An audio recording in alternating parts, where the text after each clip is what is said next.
it says we about to get into the Moshe or the Moche mummies. Uh, to me, this is the beginning of your sea culture. Who were kicked out? Who were sent across the water? You know what I'm saying? This would be the people who whenever the Olmecs came, or the Itzamaya, the great seafaring people, ones that were kicked out because of whatever war that had went on back in the day. So it was the occupation or the name Manitoba, whether either South American name that because was a South American name that became Africanized, or it was originally an African name that was adopted for this port city, which was before the contact part of the unsettled South American wild. For the next 6,000 years, it was from Manitoba that the South Americans made a commute to the North Africa, then later to Western Africa and South Africa. The Grey Water, one endures a mystery that historians and anthropologists have uncovered the study of African cultures and the reference of several indigenous African tribes to the Grey Water. Some African tribesmen insist that their ancestors came from the Grey Water. The Grey Water was an expression of the South Americans used to describe the ocean between South America and Africa. Manitoba was the edge of the Grey Water. For more than 6,000 years, the South Americans referred to the ocean between South America and Africa continents as the Great Water. When the Incas destroyed the Moshe, so the Moshe is going to correlate with the Olmec. So the Inca destroyed the Moshe Empire. In the 15th century, most of the Moshe tribesmen fled to West African and Southern Africans, and the descendants of those Moshe settlers insist that their ancestors came from the Great Water. At the height of its glory, the War Empire dominated most of South America about 400 years ago, or the larger tribes of the wars avoided for more than 1,000 years. Was the Moshe tribe. The Moshe tribe had existed in South America for thousands of years. And the earliest American tribes that came to North Africa 7,000 years ago, then built the ancient Egypt, included the Moshe.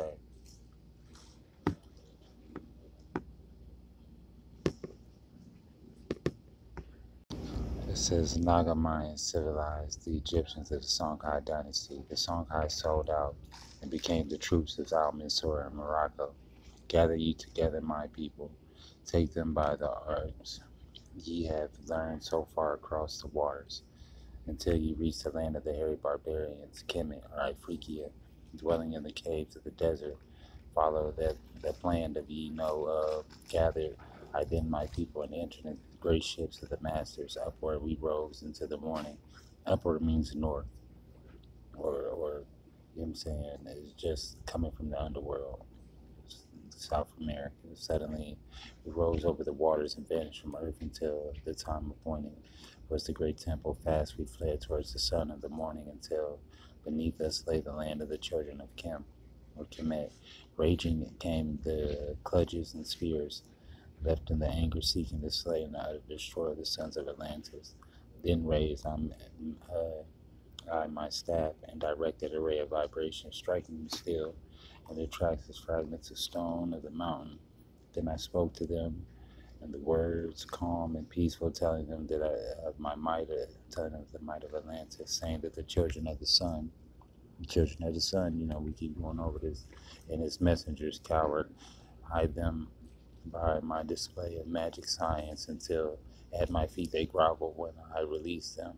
Long dwelt in the land of Kim, long and yet long again, until obeying the commands of the Master, who, while sleeping yet lives eternally, I set from the sons of Atlantis. I set them in many directions that form the womb of time. Wisdom and might rise again in her children. Long the time dwelt, and I dwelt in the land of Kim, doing great works by the wisdom within me.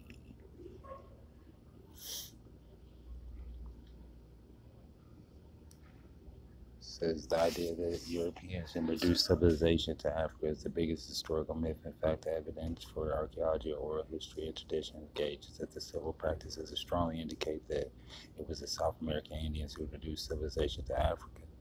7,000 years ago, long before the Greek and Roman civilized, emerged the South American Indians introduced civilization to Africa, thereby making Africa the second continent in the world to become civilized.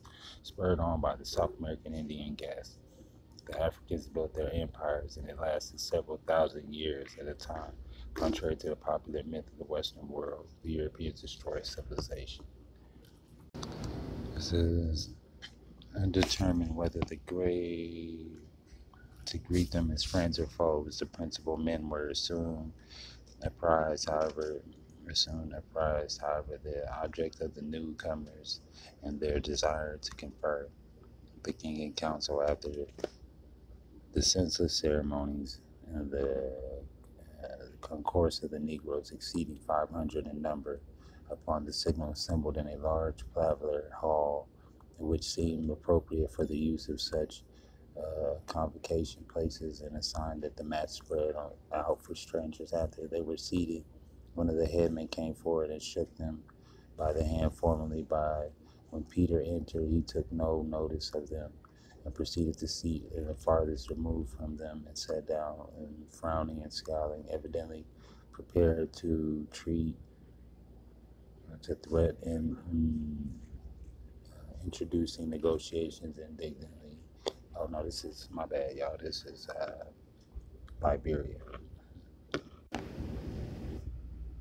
Let's see, Mississippian culture, Mississippian village.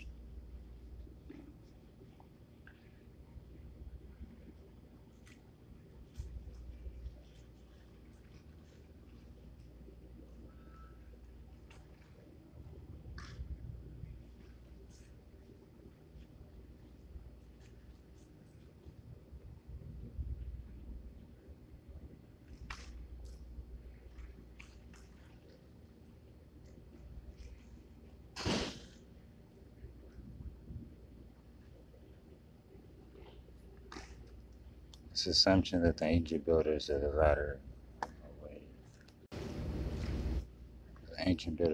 were expelled from the other parts of Tennessee in the period of the corresponding with the ages of the trees which the white found growing upon them. A careful description of few of these mounds in the west and east Tennessee will put in possession of the properties belonging to the generality and the country of Summer at Bledsoe's Lick, 8 miles northwest from Galatians, about 200 yards from the lick, in the crucial enclosure between Bledsoe's Lick Creek and Bledsoe Spring Branch upon the level ground, is a wall 15 to 18 inches in height within the projecting angular elevations at the same height as the wall, and within it are about 16 acres of land, and the interior is a raised platform 13 to 15 feet above the common surface, about 200 yards from the wall in the south, about 50 from the northwestern part of the platform, 60 yards of land.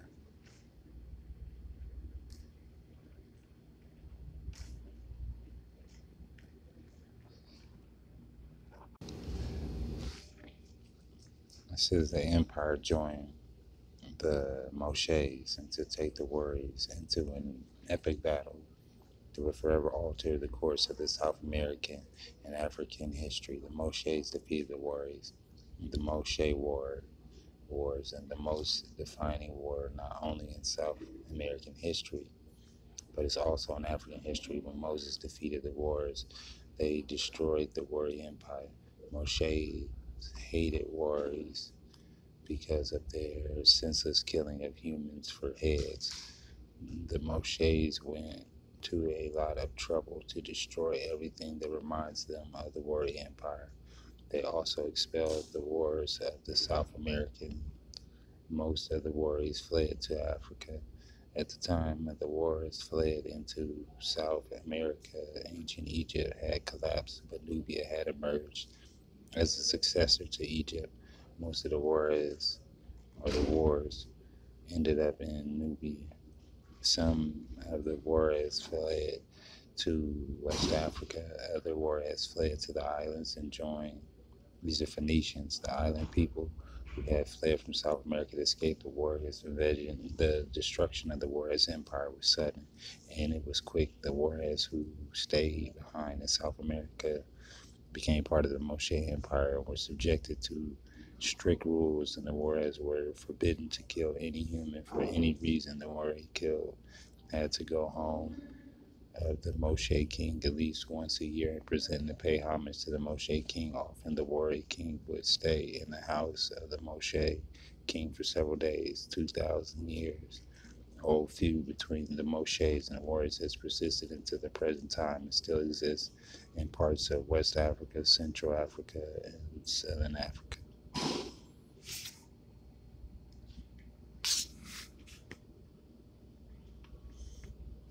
It says, no ancient South American tribe played a greater role in sharing African culture in the post-Egypt era. The Moshe tribe, some historians spelled the name as Moche, and the others spelled it Mosi. The Moshe tribe was for Africa. The tribe was for the Middle East. The collapse of the Warrior Empire naturally led to the rise of the Moshe Empire. The Moshe Empire of the ancient South Americans is one of the greatest empires in all of human history. One of the Christian calendars was around 400 AD that the Moshes defeated the Warriors and usurped the Warriors Empire. After expelling the Warriors from South America, the Moshes inherited the city, the deities, the pyramids, and the infrastructure that the Warriors had created. So it looks like the Warriors are going to be your Olmecs, and the Moshe will be your Mayans. Moshe Empire for the protection of the warrior invaders, the term of the culture of the Moshe were the exact opposite of the Warriors. The Moshe were deeply religious people who hated the idea of killing humans. It was taboo to kill humans even by accident. There were plenty and religious ceremonies to appease the gods if anyone accidentally killed a human. Moshe, like everything on a grand scale, Moshe fabrics were plain with no more than two colors, but they were large. Moshe pyramids tended to be very large. Most of the large pyramids in South America were built by the Moshe. The large pyramids in present-day Egypt are Moshe-style pyramids. Unlike the Warriors, the Moshe were not materialistic. The Moshe were more concerned about religious and materialism. Drumming and dancing was a major obsession of the Moshe. The religious entertainment dominated the Moshe culture. At the start of the Moshe Empire, drumming and dancing became the fabric of the Moshe culture.